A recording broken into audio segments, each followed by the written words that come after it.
Muy buenas noches. Qué bendición poder estar con ustedes hoy.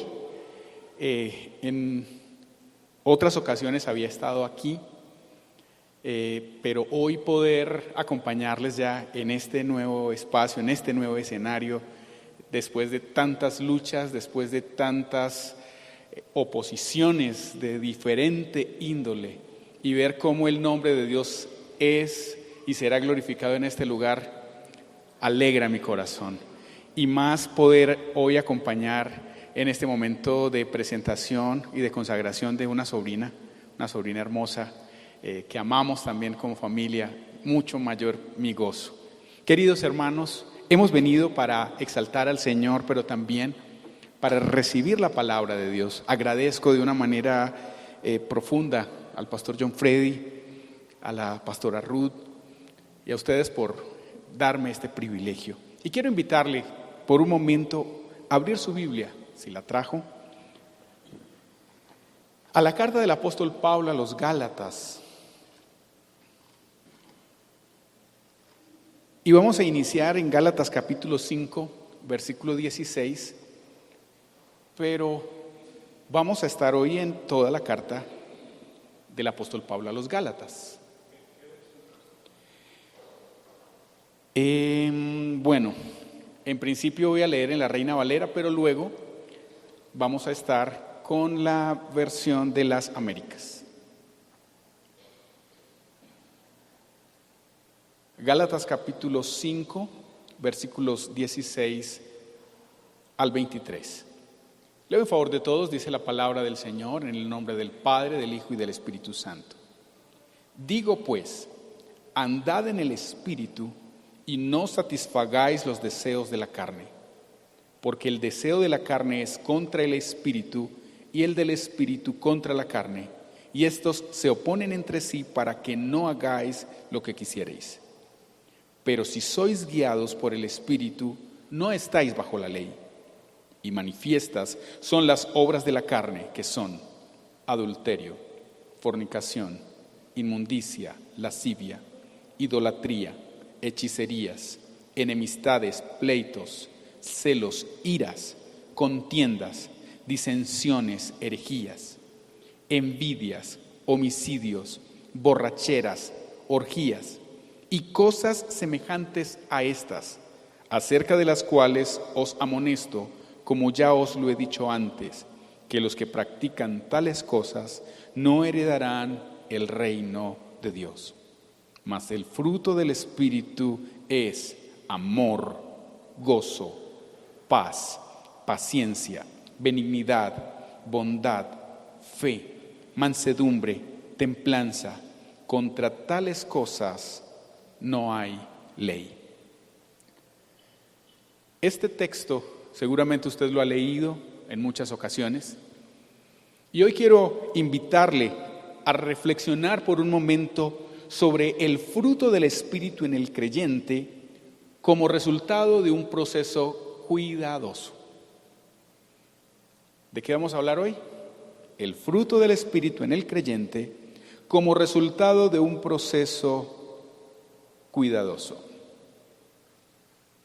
Cuando leo este texto, una de las palabras que emerge para mí es la palabra fruto.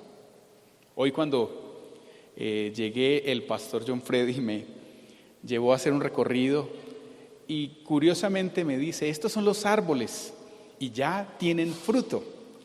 Y eso para mí fue interesante. Yo le dije, bueno, pastor, ahora que usted dice fruto, de eso quiero que hablemos hoy.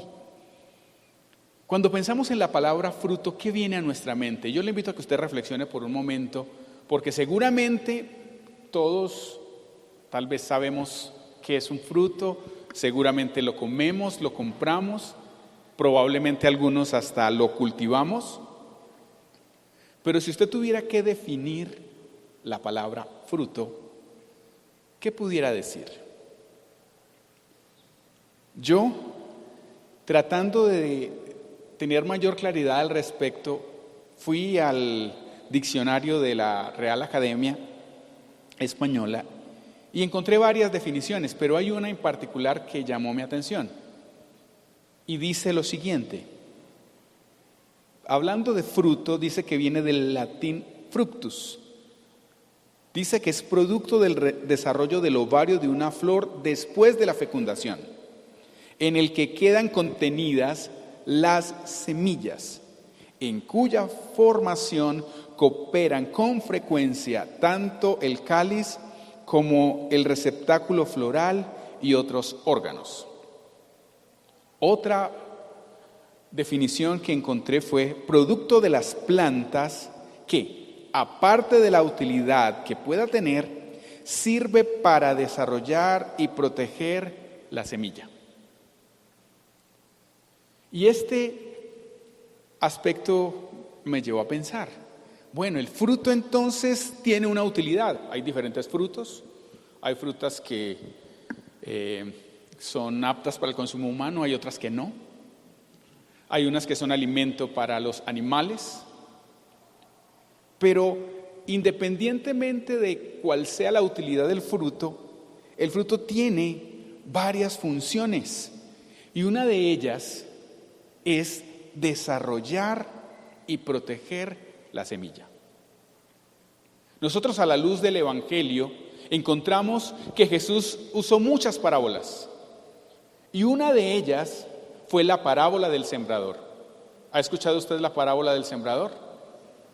En esa parábola Jesús dijo: el sembrador salió a sembrar. Cuando yo leí por primera vez la parábola del sembrador, para mí me pareció que ese era un sembrador descuidado, porque estaba sembrando a diestra y siniestra sin revisar dónde sembraba. Unas semillas las sembró junto al camino, otra en pedregales, otra entre espinos y otra en buena tierra. Y cuando el Señor empieza a explicar la parábola del sembrador, nos dice varias cosas. La primera es que la semilla es la palabra. ¿Sabe usted eso? En la parábola del sembrador, cuando el Señor habla de la semilla, está hablando de la palabra. Pero cuando habla de los terrenos, está hablando del corazón del ser humano. Y de todos los 4 grupos de terreno, solo hay uno en el que finalmente logra verse fruto. En cada uno de ellos ocurrió un proceso, pero no en todos se desarrolló un proceso cuidadoso. Cuando yo leí la carta a los Gálatas y pasé por aquí, definitivamente encontré que había toda una intencionalidad del apóstol Pablo al hablar de este tema. Él está mostrando el fruto. Y entre 2 circunstancias nos plantea 2 tipos de fruto. Uno como consecuencia de la carne y otro como consecuencia del espíritu. Y si el fruto entonces es la consecuencia de un proceso, Pablo deja ver que aquellos que han sembrado para su carne, pues de su carne han recogido lo que la carne puede dar. Y nos presenta entonces aquí como manifiestas las obras de la carne. Pero también nos presenta el resultado de aquel que ha permitido que la buena semilla, una semilla que no nació en el corazón humano, porque si la semilla es la palabra, tenemos que recordar que la palabra de Dios no nació en el corazón del hombre. La palabra nació de la boca de Dios. Un Dios que ha hablado y que se ha interesado en que el ser humano lo conozca. Y esa palabra la ha dado no solamente para que usted y yo la escuchemos. De hecho, el Señor ha dicho que su palabra no volverá a Él vacía, sino que esa palabra dará el fruto para el cual Él la envió. Y yo le invito para que usted reflexione sobre esto. y de una manera muy especial podamos traer eso a nuestra vida. Seguramente usted puede llevar mucho tiempo en su proceso de vida espiritual o tal vez apenas está empezando. Pero cual sea su condición, hoy su vida da evidencias de lo que usted ha cultivado.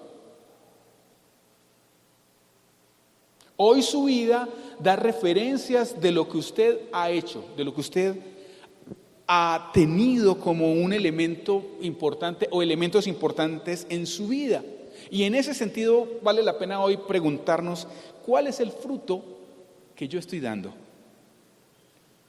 Ese fruto que hoy estoy dando, ¿de dónde procede la semilla? Y esa semilla, ¿cómo fue desarrollada?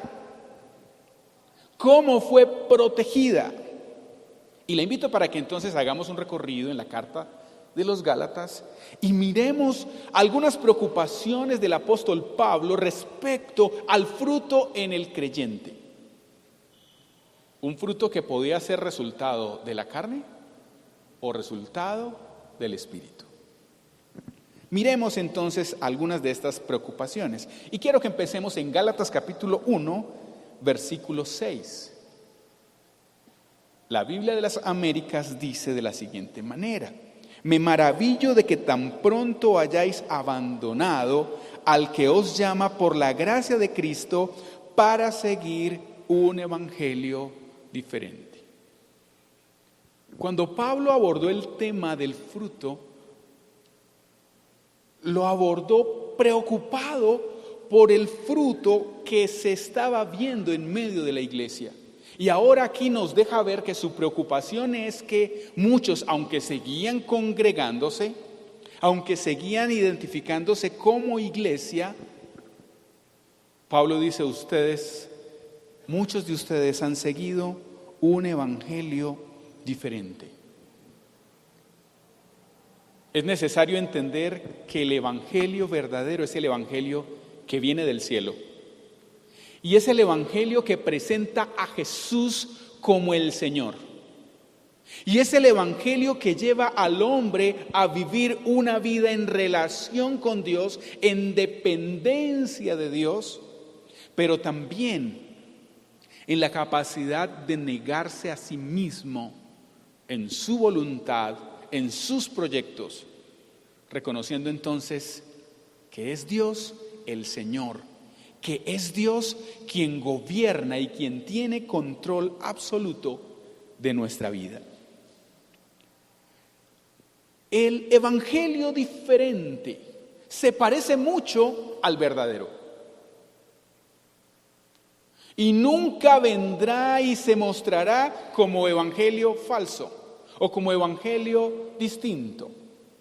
De hecho, ningún falso maestro vendrá a decir: yo soy un falso maestro.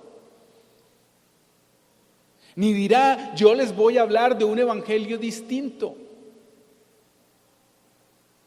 Pero aquel corazón que ha recibido la semilla que procede de Dios, tiene que aprender a conocer a Dios.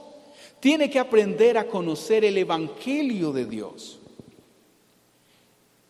Ese evangelio tiene varias características. En el capítulo 1, versículo 6, dice el apóstol Pablo lo siguiente: me maravillo de que tan pronto hayáis abandonado al que os llamó por la gracia de Cristo para seguir un evangelio diferente. Y en el versículo 10 dice: porque busco ahora el favor de los hombres o el de Dios, o me esfuerzo por agradar a los hombres.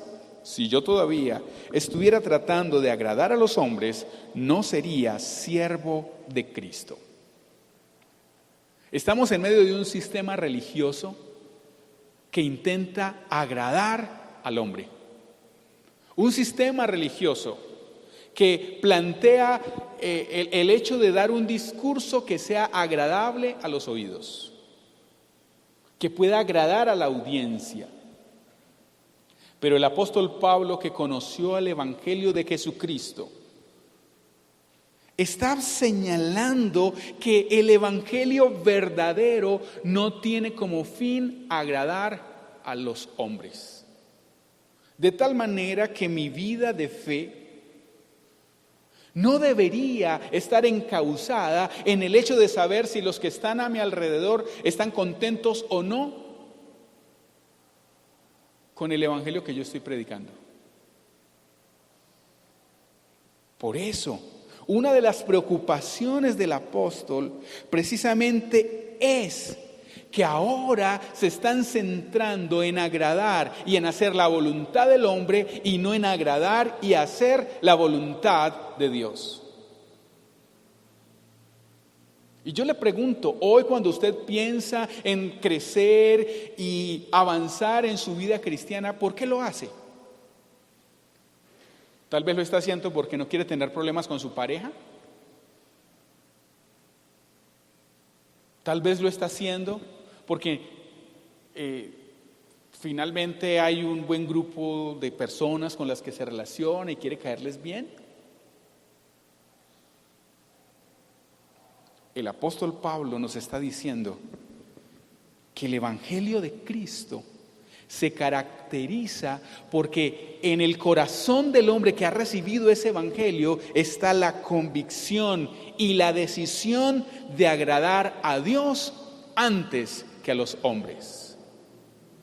Cuando el apóstol Pedro y Juan fueron amenazados ante el concilio por haber ministrado sanidad a un hombre enfermo, fueron amenazados y les dijeron que no podían predicar a Cristo.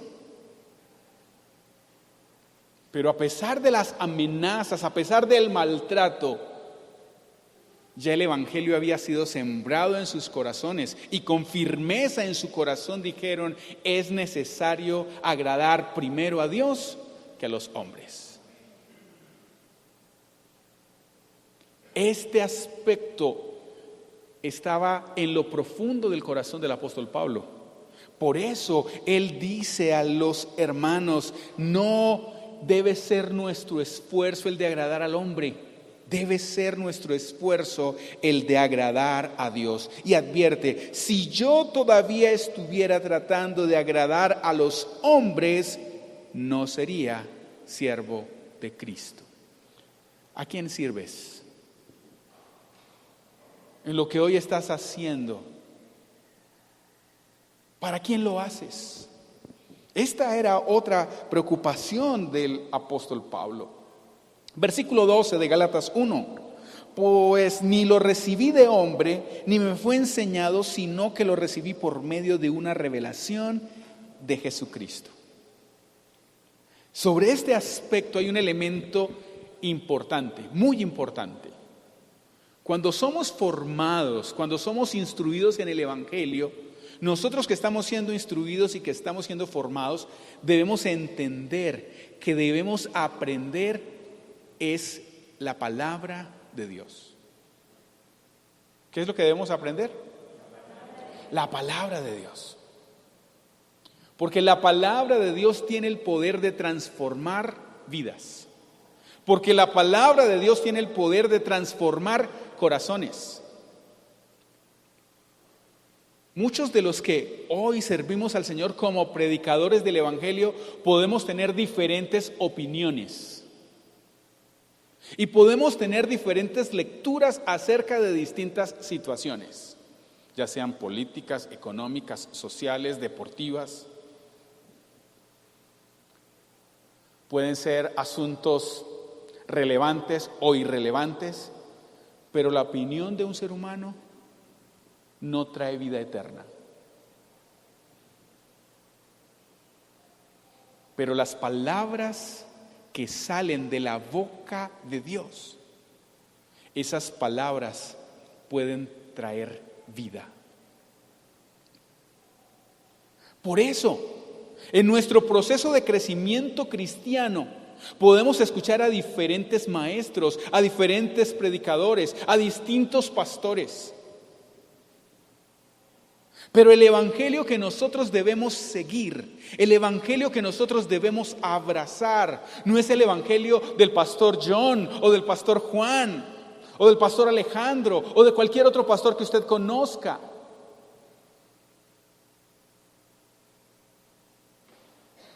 Ustedes y yo tenemos que poder ver a Cristo revelado a nuestras vidas por medio de la palabra. Porque el propósito de la palabra es revelar a Cristo en la vida de cada creyente. Cuando usted estudie la palabra, cuando usted escudriñe la palabra de Dios quiere llevarte a tener una relación con Cristo, que conozcas a Cristo, que vivas para Cristo.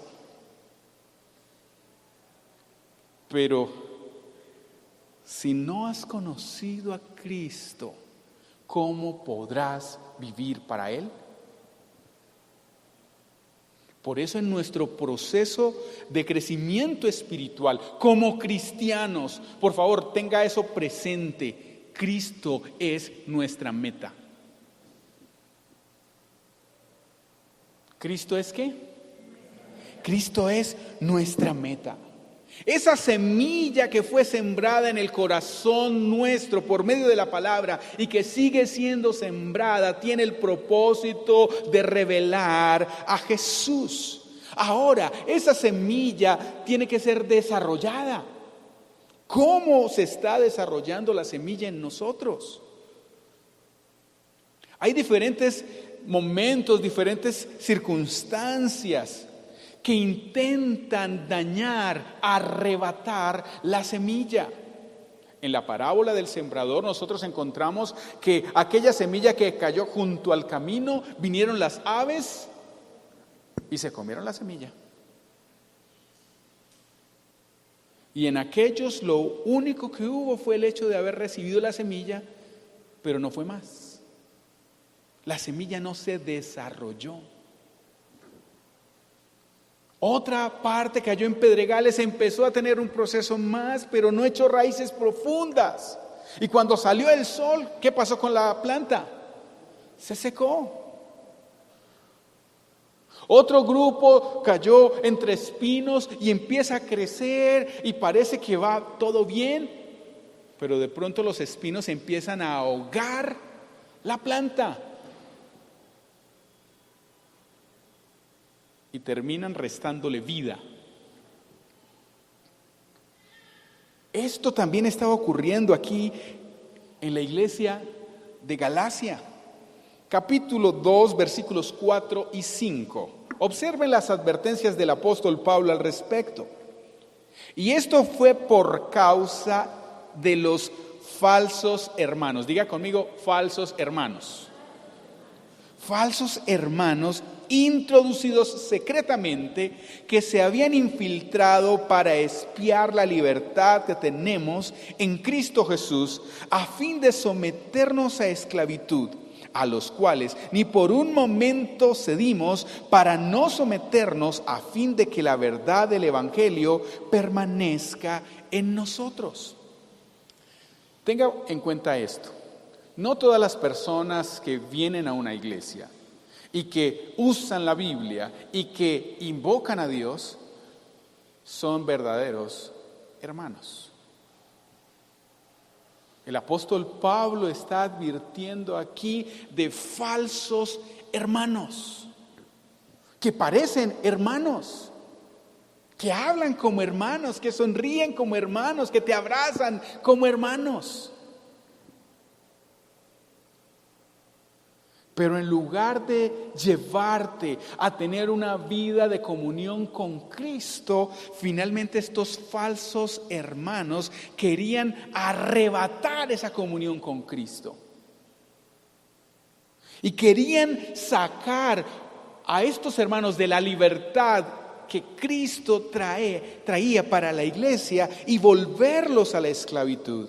En este caso en particular eran unos hermanos judaizantes que a estos cristianos pretendieron volverlos a llevar a las tradiciones de la ley y que pretendieron traer al corazón de la iglesia como palabra de Dios legalismos que los esclavizaban y que los llevaban a poner la confianza en sus propias acciones. Uno de los grandes atractivos del legalismo es que da al ser humano la sensación de control. Si yo hago esto, si yo cumplo esto, pues entonces estoy haciendo lo correcto y entonces merezco.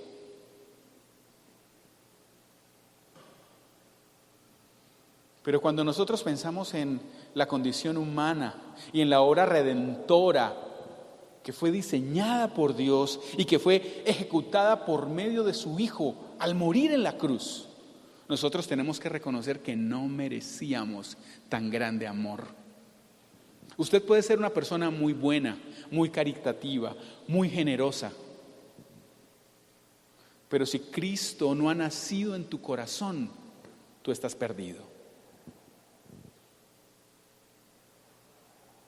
Usted puede llevar mucho tiempo asistiendo a una iglesia y puede conocer mucho de Biblia, pero si usted no aprende a depender de lo que Dios ha hecho por usted y por el contrario pretende mostrar que sus buenas obras y que sus buenas acciones lo hacen merecedor de la gracia de Dios, hermano, perdóneme, pero no eres un verdadero hermano.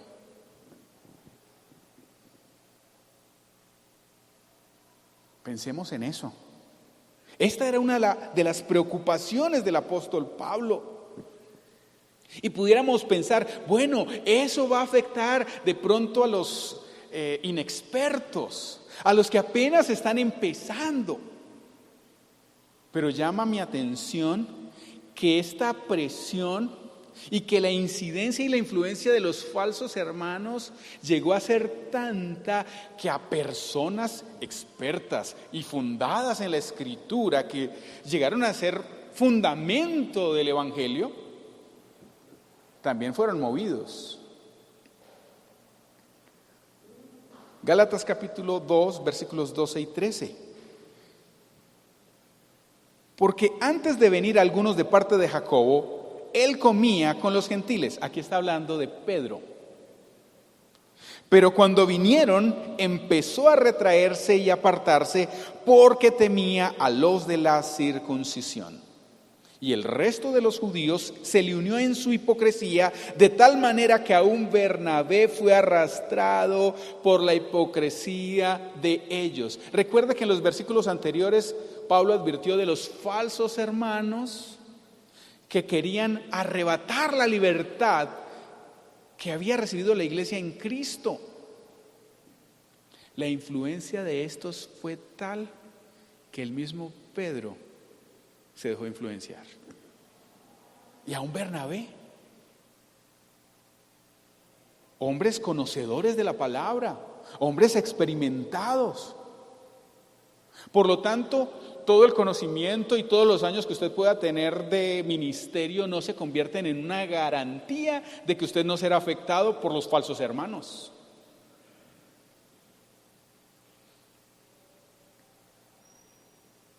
Frente a esto, el apóstol Pablo dice, tuve que reprenderlo, porque su actitud era de condenar.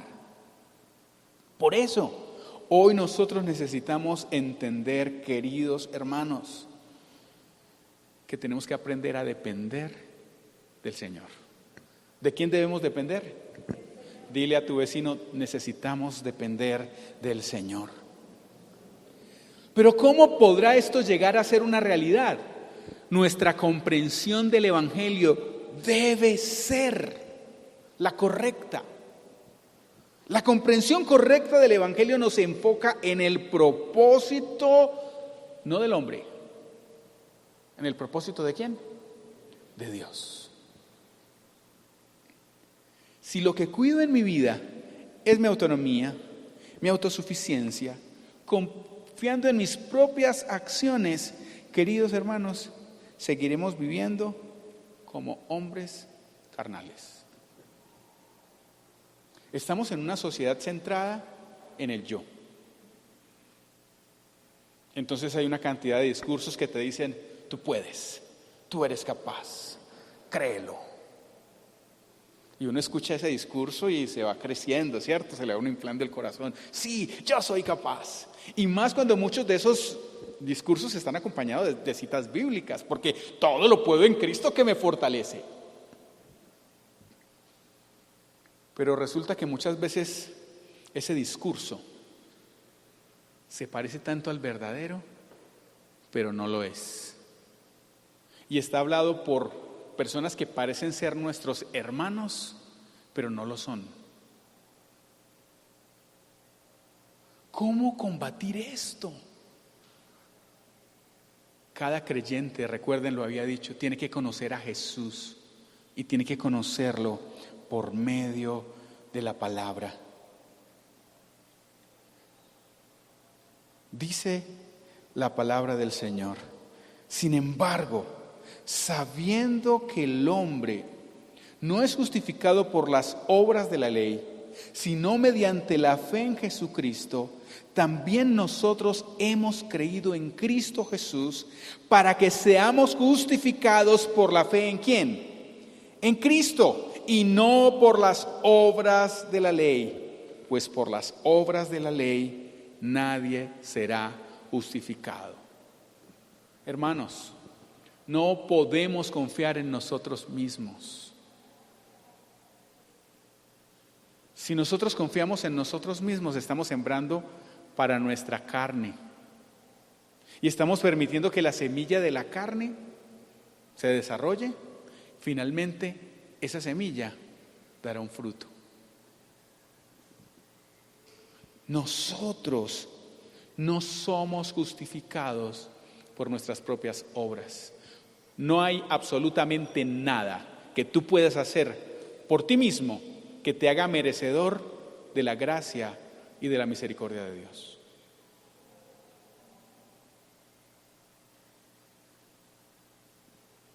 Lo que debemos es tener fe en Cristo Jesús, porque conforme a lo que dice la Escritura, es por la fe en Él y no por las obras de la ley que somos justificados.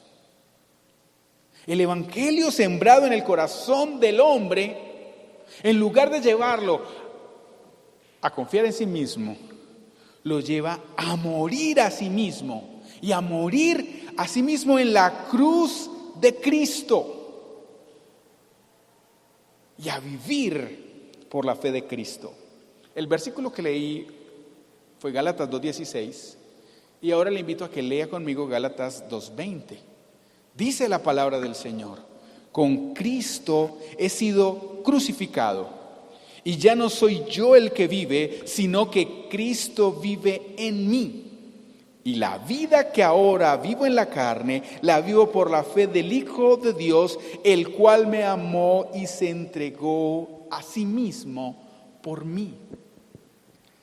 La verdadera semilla hace que Cristo sea formado en nosotros. La verdadera semilla lleva al creyente a morir a sí mismo. Y el apóstol Pablo lo dijo en estos términos: con Cristo estoy juntamente crucificado. Cuando Cristo estaba en la cruz, ¿qué estaba haciendo? Muriendo. Y cuando Cristo murió, lo hizo para pagar el precio para nuestra redención. Cristo se convirtió en el sacrificio perfecto, el cordero perfecto para salvar el corazón del ser humano. Por eso el evangelio nos lleva a morir a nosotros mismos y a vivir con Cristo. Lo que ahora soy, tengo que serlo en Cristo. Lo que ahora pienso tiene que ser en Cristo. Lo que hoy vivo de aquí en adelante, lo que me reste de vida, debería ser para honrar a Cristo, para vivir con Cristo, para permanecer en Cristo. Ya no vivo yo. Si eso tú lo tienes claro, querido hermano, la semilla está teniendo un buen proceso. Pero si aún no lo tienes claro, querido hermano, es necesario que revises cuál es el proceso que estás viviendo en tu camino de fe. Debemos nosotros iniciar y desarrollar todo este proceso como hombres de fe. Gálatas capítulo 3, versículos 1, 3, 5, 8 y 11. Dicen lo siguiente: Oh Gálatas insensatos, ¿quién os ha fascinado a vosotros, ante cuyos ojos Jesucristo fue presentado públicamente como crucificado? ¿Tan insensatos sois? Habiendo comenzado por el Espíritu, ¿vais a terminar ahora por la carne? Aquel pues que os suministra el Espíritu y hace milagros entre vosotros, ¿lo hace por las obras de la ley o por el oír con fe? Y la Escritura, previendo que Dios justificaría a los gentiles por la fe, anunció de antemano las buenas nuevas a Abraham, diciendo: en ti serán benditas todas las naciones. Y que nadie es justificado ante Dios por la ley, es evidente, porque el justo vivirá por la fe. La preocupación del apóstol Pablo era que una iglesia que había empezado con una vida espiritual, con un proceso de fe, se estaba desviando. Empezaron como espirituales, pero estaban terminando como carnales. Muchos de nosotros tal vez llevamos tanto tiempo en el Evangelio y hemos perdido la sensibilidad a lo espiritual. Muchos de nosotros llevamos tanto tiempo viviendo una vida de religiosidad, pero hemos perdido de vista la esencia de la fe. Y hoy el Señor, por medio de su palabra, nos está invitando: si hemos comenzado por el Espíritu, por favor, terminemos también como hombres, como mujeres de fe. Recordemos, como se dice en la palabra, el justo vivirá por la fe. ¿La fe en quién? ¿En mí mismo? ¿En mi conocimiento? ¿En mis influencias? ¿En lo que yo pueda tener? De ninguna manera. En Cristo. La semilla que Dios ha dado, cuando se desarrolla correctamente en el creyente, le da identidad. Gálatas capítulo 3, versículos 27 al 29 dice: porque todos los que fuisteis bautizados en Cristo, de Cristo os habéis revestido. No hay judío ni griego, no hay esclavo ni libre, no hay hombre ni mujer, porque todos sois uno en Cristo Jesús. Y si sois de Cristo, entonces sois descendencia de Abraham, herederos según la promesa. Mire, cuando la semilla es desarrollada, la semilla que fue enviada del cielo, se desarrolla en mí, me da identidad, me recuerda: soy de Cristo, vivo en Cristo. ¿Cuántos aquí somos de Cristo? ¿Cuántos queremos permanecer en Cristo? Pues, queridos hermanos, no perdamos de vista la necesidad de cuidar la buena semilla, que es la palabra de Dios. Gálatas capítulo 4, versículos 6 al 7 dicen: y porque sois hijos, Dios ha enviado el Espíritu de su Hijo a nuestros corazones, clamando: Abba, Padre. Por tanto, ya no eres siervo, sino hijo, y si hijo, también heredero por medio de Dios. La palabra nos da identidad, no solamente en saber que soy de Cristo, que estoy en Cristo, sino que también estoy en comunión con el Padre. Por el Espíritu de Cristo que nace en nosotros, ahora podemos decir: Abba, Padre. Podemos acercarnos al Creador y podemos tener comunión con Él. Sabemos que ahora podemos acercarnos al Creador de todas las cosas y no tenerlo como un ser distante, ajeno a nuestra realidad, sino como nuestro Padre que cuida, que ama, que corrige, que disciplina. Un Padre que provee. Un Padre cercano que quiere lo mejor de nosotros. Pero cuando la buena semilla no es cuidada, también hay consecuencias. A la luz de la Escritura nosotros vemos que el propósito del Padre es que en Cristo seamos libres. Pero si no cuidamos la esencia de la fe, si no cuidamos el Evangelio, nos exponemos nuevamente a la esclavitud. Por eso la invitación del apóstol es que no nos descuidemos. Gálatas capítulo 4, versículos 8, 9, 17 al 19 dice: pero en aquel tiempo, cuando no conocíais a Dios, erais siervos de aquellos que por naturaleza no son dioses. Pero ahora que conocéis a Dios, o más bien que sois conocidos por Dios, ¿cómo es que os volvéis otra vez a las cosas débiles, inútiles y elementales, a las cuales deseáis volver a estar esclavizados de nuevo? Ellos no tienen celo, no con buena intención, sino que quieren excluiros a fin de que os mostréis celo por ellos.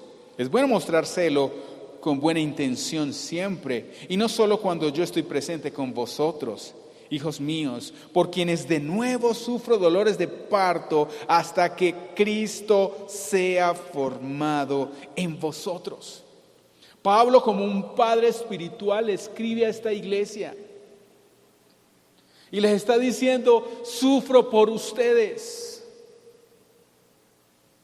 Ustedes que empezaron bajo una vida de esclavitud, conocieron la verdad del Señor, pero ahora ustedes se están dejando arrastrar por aquellos que ya él denominó los falsos hermanos. Pero el deseo del apóstol Pablo y el deseo de Dios es que Cristo se forme en nosotros. ¿A quién deben ver los hombres al vernos a nosotros? A Cristo, en nuestras palabras, en nuestras acciones. No podemos descuidar el proceso de la buena semilla en nosotros. Descuidar el sometimiento a Dios nos lleva a depender de nosotros y a desligarnos de Cristo. ¿Qué podemos hacer? Si nos desligamos de Cristo, ¿qué esperanza hay para nosotros? Pero una vida de dependencia de Dios por su Espíritu es una vida de esperanza, fe y amor. Gálatas capítulo 5, versículos 1 al 6, dice la palabra del Señor: para la libertad fue que Cristo nos hizo libres. Por tanto, permaneced firmes y no os sometáis otra vez al yugo de esclavitud. Mirad, yo, Pablo, os digo que si os dejáis circuncidar, Cristo de nada os aprovechará. Y otra vez testifico a todo hombre que se circuncida, que está obligado a cumplir toda la ley. De Cristo os habéis separado. Vosotros que procuráis ser justificados por la ley, de la gracia habéis caído. Pues nosotros, por medio del Espíritu, esperamos por la fe la esperanza de justicia. Porque en Cristo Jesús ni la circuncisión ni la incircuncisión significan nada, sino la fe que obra por amor. Queridos hermanos, tenemos que aprender a depender de Cristo, no de nosotros mismos. Tenemos que aprender a depender de la palabra de Dios, no de tradiciones o de reglas humanas. Cuando Cristo entonces es nuestra vida, Él es nuestra esperanza. Cuando nosotros conocemos al Señor, vemos entonces que verdaderamente lo que agrada al Señor es la fe. Una fe que se manifiesta en el amor. Si ustedes revisan en estos tres elementos, la esperanza, la fe y el amor, se muestra la obra de Cristo formada en cada uno de nosotros. Cuando el apóstol Pablo escribe a esta iglesia, en medio de estas amenazas, en medio de estos ataques, él confía que la iglesia que conoció al Señor, que conoció la verdad, serían guiados por el Espíritu de Dios y que no se dejarían engañar. Hoy también hay muchos que quieren engañar a la iglesia, que quieren desviar aún a los ministros del Evangelio de la verdad de Dios. Pero ustedes y yo necesitamos ser guiados por el Señor y permitir que la buena semilla, la que procede de la boca de Dios, pueda desarrollarse correctamente en nuestros corazones. ¿Y sabe algo? Evidencia de que la semilla se desarrolla correctamente es que podemos estar en comunión con Dios, pero también podemos estar en comunión con nuestros semejantes. Gálatas capítulo 5, versículos 10, 13 y 14. Yo tengo confianza respecto a vosotros en el Señor de que no adoptaréis otro punto de vista, pero el que os perturba llevará su castigo, quien quiera que sea, porque vosotros, hermanos, a libertad fuisteis llamados. Solo que no uséis la libertad como pretexto para la carne, sino, ojo con esto, servíos por amor los unos a los otros, porque toda la ley en una palabra se cumple en el precepto: amarás a tu prójimo como a ti mismo. Si ustedes observan en el versículo 10, Pablo dice: yo confío de que ustedes no tomarán un punto de vista diferente. ¿Diferente a cuál? Al que ya el Señor ha hablado. Usted viene a este lugar no para escuchar a un pastor. Yo espero que en medio de esto que usted esté escuchando al Señor, hablando a su corazón. Y finalmente esa palabra tiene un propósito, y es que el creyente pueda amar conforme a lo que su palabra ha dicho: amarás a tu prójimo como a ti mismo.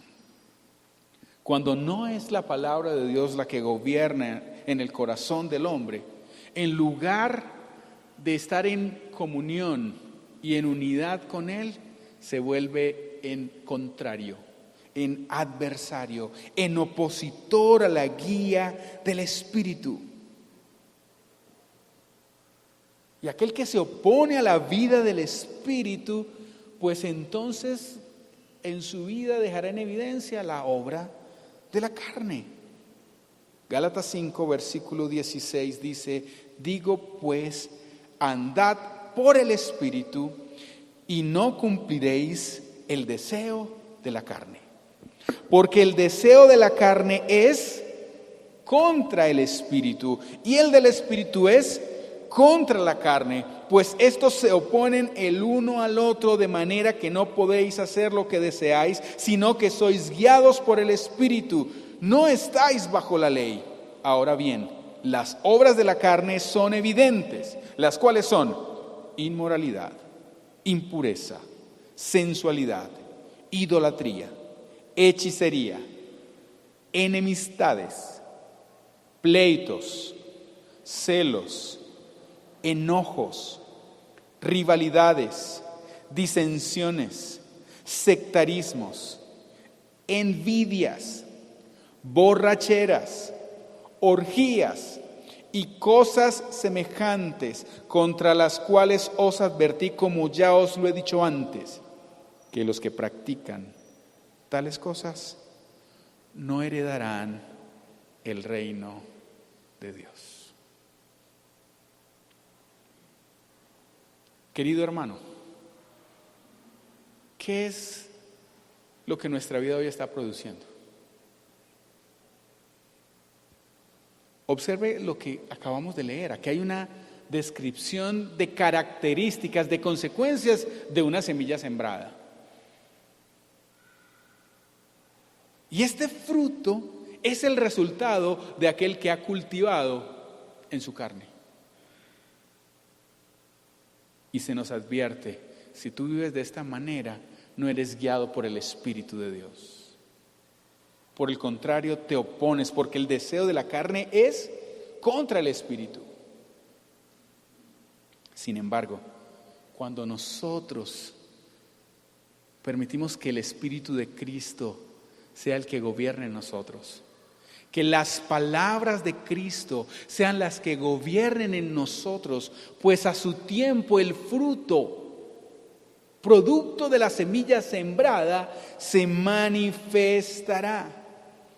Versículos 22 al 26 de Gálatas 5, mas el fruto del Espíritu es amor, gozo, paz, paciencia, benignidad, bondad, fidelidad, mansedumbre, dominio propio. Contra tales cosas no hay ley, pues los que son de Cristo Jesús han crucificado la carne con sus pasiones y deseos. Si vivimos por el Espíritu, andemos también por el Espíritu. No nos hagamos vanagloriosos, provocándonos unos a otros, envidiándonos unos a otros. Frutos. Observe cómo el apóstol Pablo llegó a este tema con el que iniciamos la lectura, porque había en él una preocupación. El proceso de una semilla sembrada que estaba en riesgo de ser descuidada. La palabra del Evangelio se siembra en el corazón del hombre, pero el Señor anhela y desea que cada día, queridos hermanos, esa buena semilla pueda hallar cabida en nuestros corazones. Una semilla que nos lleva a ser de Cristo, a estar en Cristo, a vivir en comunión con el Padre y alejarnos de la confianza en nuestras propias acciones. Queridos hermanos, ¿cuál es nuestro fruto hoy? ¿Será que estamos viendo la obra de Dios perfeccionándose en nosotros?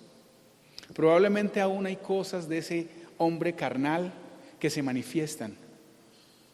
Pero ¿sabe algo? No nos desanimemos. Permitamos que la buena semilla siga siendo sembrada.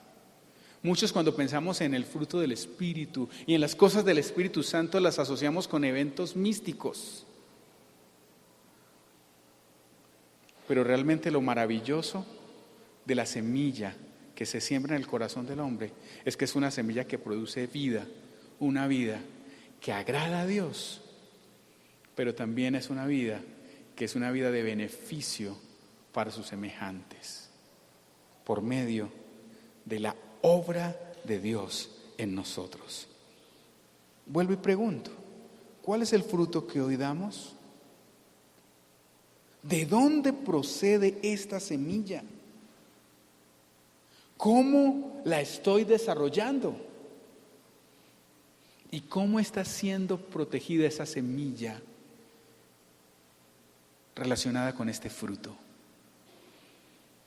Y finalizo leyendo Lucas capítulo 6, versículos 43 al 45, que dice: porque no hay árbol bueno que produzca fruto malo, ni a la inversa, árbol malo que produzca fruto bueno.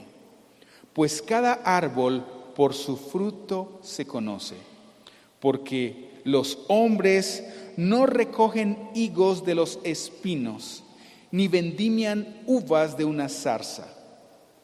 El hombre bueno, del buen tesoro de su corazón, saca lo bueno. El hombre malo, del mal tesoro, saca lo malo, porque de la abundancia del corazón habla la boca.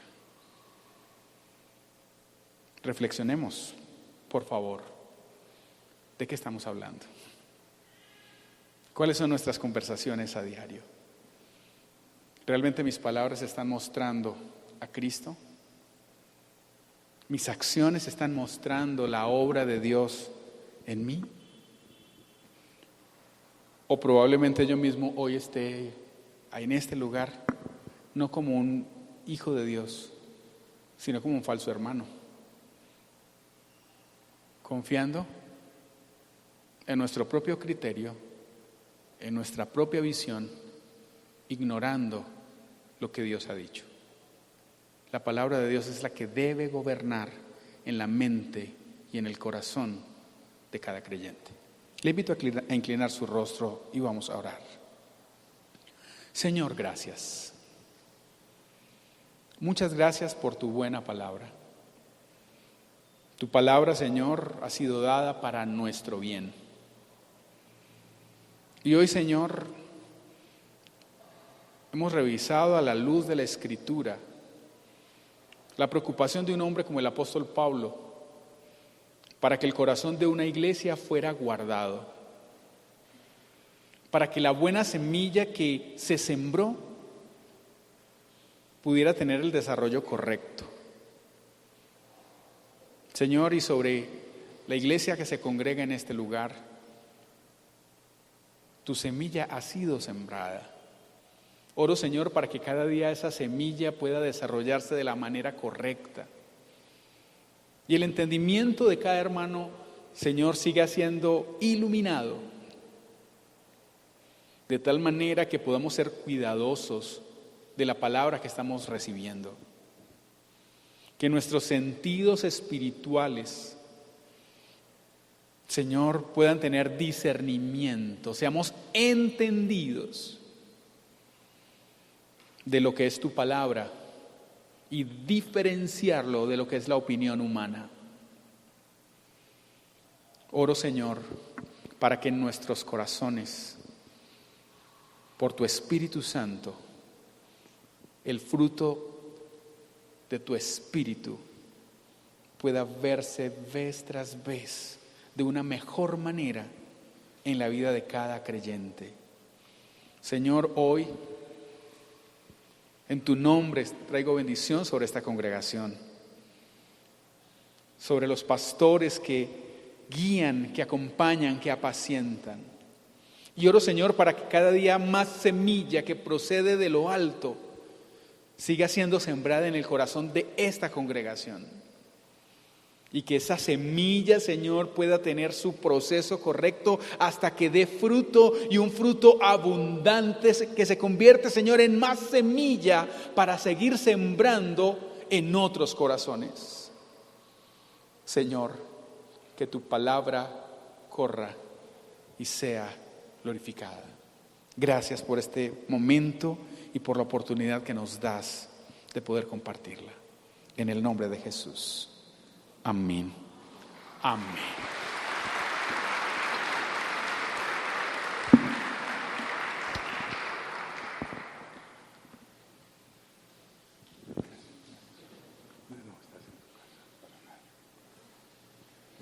Bien, dice Eclesiastés 12:11, las palabras de los sabios son como el aguijón para el ganado, dolorosas pero necesarias. El conjunto de sus dichos es como la vara con clavos que usa el pastor para guiar a sus ovejas. Pastor Adiel, Dios lo bendiga. Muchas gracias por darnos clavo y apacentarnos.